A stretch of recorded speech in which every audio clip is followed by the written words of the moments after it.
हमारे शास्त्रों में भगवान शिव सहित किसी भी देवता की खंडित मूर्ति की पूजा करने की मनाही है, लेकिन शिवलिंग एक अपवाद है।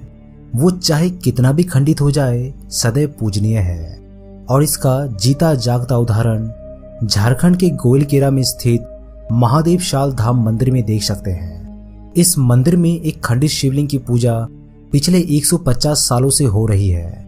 दोस्तों, अगर आप इस खंडित शिवलिंग की कहानी सुनेंगे तो आपको यकीन नहीं होगा, परंतु ये खंडित शिवलिंग उन सभी लोगों के लिए एक ज्वलंत उदाहरण है कि अहंकार से वशीभूत लोग जब दूसरों की आस्था और भक्ति को ठेस पहुंचाने का प्रयास करते हैं तो भगवान किस तरह अपने भक्तों की रक्षा करके दुनिया के सामने भक्ति में कितनी शक्ति होती है उसको दर्शाते हैं।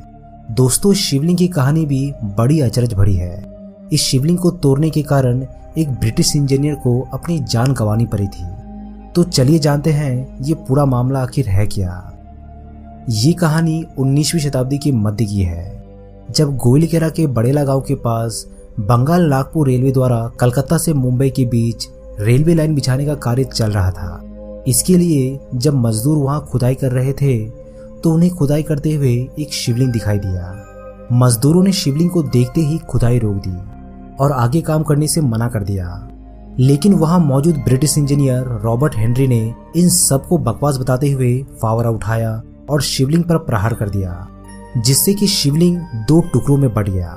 आश्चर्य की बात तो ये थी कि इस घटना के कुछ समय बाद ही इंजीनियर की मौत हो गई। सिर्फ इतना ही नहीं, बल्कि वहां मौजूद मशीनें भी कुछ देर बाद अपने आप ही बंद हो गई। ब्रिटिश इंजीनियर रॉबर्ट हेनरी की मौत की गूंज ईस्ट इंडिया कंपनी के मुख्यालय कोलकाता तक पहुंची।